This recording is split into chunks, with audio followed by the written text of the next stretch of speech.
O Japão é hoje um país bastante conhecido, com diversas empresas gigantes no mercado mundial, como a Toyota, Nintendo e Sony. Mas nunca foi um país que as pessoas olham para investir, apesar de ser um país bastante estável. O Japão não tem uma economia e mercado como os Estados Unidos, porém tem diversas empresas e oportunidades interessantes. Para vocês terem ideia, hoje o Japão conta com o terceiro maior PIB do mundo e também com a quinta maior bolsa de valores do mundo. E entre janeiro e junho de 2023, o índice Nikkei 225 subiu quase 30% e atingiu a máxima das últimas 3 décadas. E nos últimos meses, o Japão está começando a chamar bastante atenção e até mesmo grandes investidores como Warren Buffett estão olhando de outra maneira para a economia do país e colocando bastante dinheiro. E nesse vídeo eu vou mostrar para vocês como o Japão chegou de forma na parte da economia no momento atual de hoje, porque agora vários investidores estrangeiros estão colocando grana lá e ganhando muito dinheiro, inclusive o Warren Buffett. E obviamente eu vou trazer algumas formas de investimento no Japão, alguns ativos para vocês estudarem. Esse vídeo aqui é bem diferenciado e vamos falar bastante da economia do Japão. Agora, se você gosta ou gostaria de receber uma renda passiva em dólar investindo na bolsa americana no exterior, você deve participar do meu evento que eu vou fazer dia 14, 15 e 16 de agosto agora de 2023. Serão 3 dias de muito conteúdo, principalmente focado em dividendos, mostrando aí na prática para vocês estratégias que jamais foram faladas por qualquer analista na internet e que vão te ajudar a aumentar seus ganhos em dólar na bolsa americana. Para participar desse evento gratuito que vai aumentar com certeza sua renda em dividendos em dólar, não tenho dúvidas disso, é só você se inscrever no link aqui embaixo gratuitamente e participar e esperar esses dias acontecerem. Vamos juntos aí dolarizar seus investimentos lá no exterior.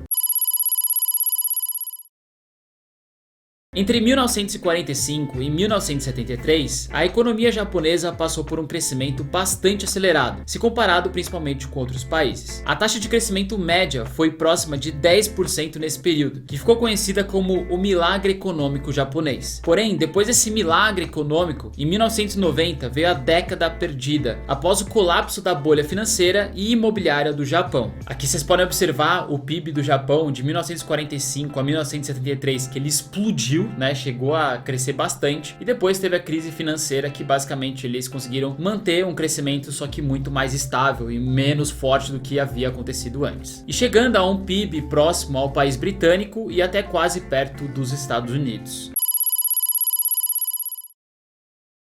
Enquanto para a maior parte do mundo a inflação é algo perigoso, para o Japão é algo que é até solicitado, pedido por eles. Desde 2020, o Japão tem colocado em prática medidas econômicas diferentes do resto do mundo inteiro, como não aumentar a taxa de juros, por exemplo. E isso tem alguns motivos. Eu montei essa tabela aqui para mostrar para vocês como tem sido a inflação do Japão nos últimos anos, principalmente comparado com os Estados Unidos, Brasil e zona do euro. A gente pode ver que em 2020 o Japão teve uma deflação, que é algo muito comum, que é, ao invés de a gente ter uma inflação alta, a gente tem uma inflação negativa, onde basicamente ao invés dos preços aumentarem, eles caem. E você pode ver que em momentos de alta inflação no mundo inteiro, de 8% nos Estados Unidos, 5% no Brasil em 2022, 10%, 9% na zona do euro, a gente teve no Japão uma inflação de apenas 2,5%. Ou seja, é um país que não costuma ver inflações altas. E isso fica muito claro quando a gente pega o histórico de inflação do Japão desde os seus anos 1960. A gente pode ver que desde 1990 ali, eles costumam ter deflações, ou seja, não tem ali uma geração econômica forte para aumentar os preços dos produtos, por exemplo. E enquanto vários países aumentaram suas taxas de juros, principalmente durante o ano de 2022, para conter essa inflação, o Japão não fez nada disso e manteve suas taxas de juros em 0%.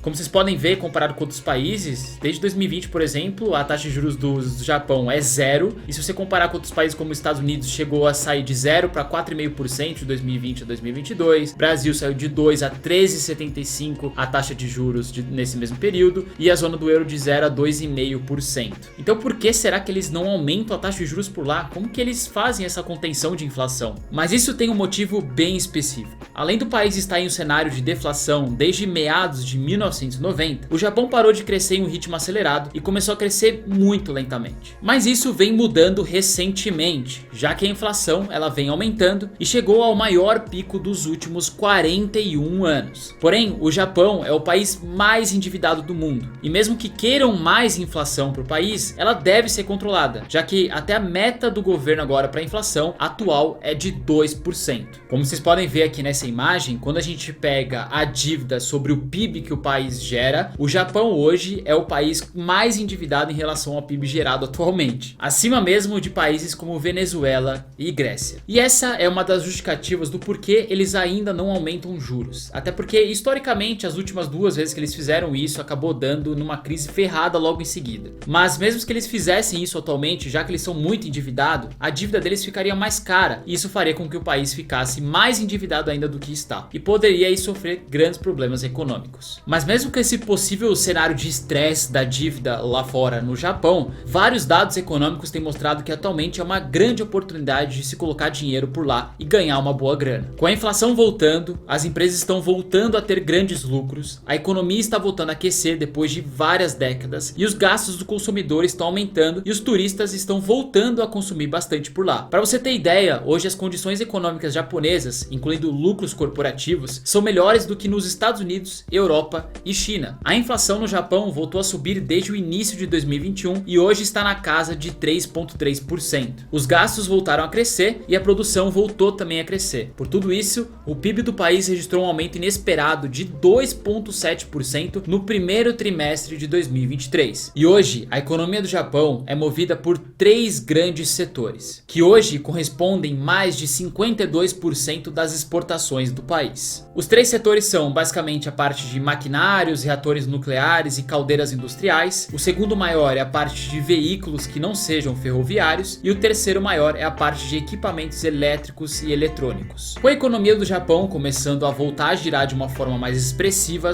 as ações e os setores também começam a se movimentar para cima. Para vocês terem uma ideia, o índice Nikkei 225, o principal índice da bolsa de Tóquio, vem com um desempenho melhor do que o S&P 500 em 2023. Vocês sabiam dessa? O Japão está no momento de mistura de vários fatores que estão beneficiando a economia. O primeiro deles é uma economia mais sólida. O segundo, moeda fraca em relação ao dólar. O ien está mais fraco em relação ao dólar, é basicamente isso. Então o dinheiro estrangeiro está valendo mais dentro do Japão. O terceiro são taxas de juros ultramente baixas, zeradas, que beneficiam as empresas do mercado de ações. E o quarto é que também grandes investidores estão colocando uma boa parte de capital no país. E um desses grandes investidores é o Warren Buffett, que vem investindo e confiando ainda mais o seu dinheiro no Japão. Além de todos os fatores econômicos citados, as empresas do índice TOPIX, que é o TOPIX que a gente fala lá, que são empresas domésticas, vão precisar começar a seguir algumas regras, como ser negociadas acima do valor patrimonial ou explicar por que estão sendo negociadas abaixo desse valor patrimonial. E essas empresas terão até 2026 para se adaptarem a isso ou terão que fechar o capital. E isso pode pressionar as empresas japonesas, que normalmente veem os acionistas como inimigos por exigirem mais eficiência e lucratividade do negócio. Para se ter uma ideia, cerca de 50% de todas as empresas japonesas são negociadas abaixo do valor patrimonial. E para essas empresas se adequarem a essa nova regra que será estabelecida lá no Japão, elas terão que fazer com que suas ações subam o valor dela. Para isso, pagando mais dividendos, recomprando ações e colocando mais dinheiro reinvestido na empresa. Então, com a base na situação econômica mais favorável para o Japão e as empresas tendo que se readequar com lucros maiores para, de certa forma, colocar as ações mais valorizadas no mercado, com essas novas regras sendo estabelecidas, isso mostra um panorama favorável a investimento no Japão. O principal índice que a gente tem lá no Japão, que fica negociado na bolsa de Tóquio, é chamado de Nikkei 225. Ele nunca esteve em patamares tão elevados desde a década de 1990. Se a gente olhar a composição setorial desse Nikkei 225, a gente consegue ver que grande parte dele é composto por empresas de tecnologia, com 48% do total, e a parte de consumo com 25%.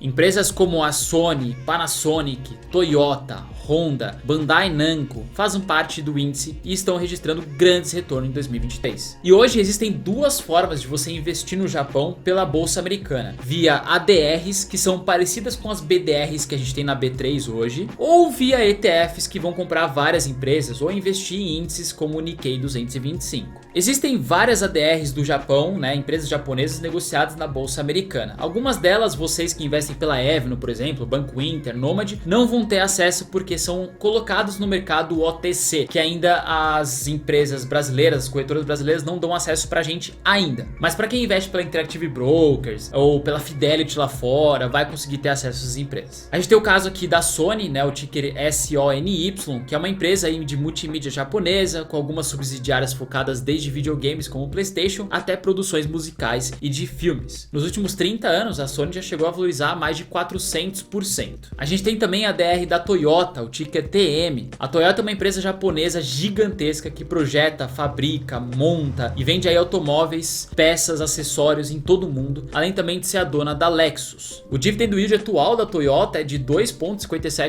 ao ano e nos últimos 30 anos chegou a entregar mais de 760% de valorização reinvestindo os dividendos. E além dessas, existem várias outras aqui que eu tô mostrando na tela para vocês, algumas delas, né, que vocês podem encontrar na bolsa NYSE para vocês investirem. A maioria delas vocês vão ter acesso, outras não, então é bom sempre pesquisar, mas esse aqui é alguns exemplos e você pode até pausar esse vídeo. E só para curiosidade de vocês, o Warren Buffett, que tá começando a colocar a grana bastante lá fora faz uns meses, ele tá investindo em empresas como essa Itoshu, o ticker é o ITOCF. Olha que empresa legal, né? Valorizou bastante ao longo dos anos. Eu já vi os números dela, é bem interessante. E é uma empresa japonesa, né? Então você vê que existem possibilidades pelo mundo inteiro de você ganhar bastante dinheiro. Outra empresa que o Warren Buffett está investindo bastante é essa Marubeni. O ticker é o MARUY.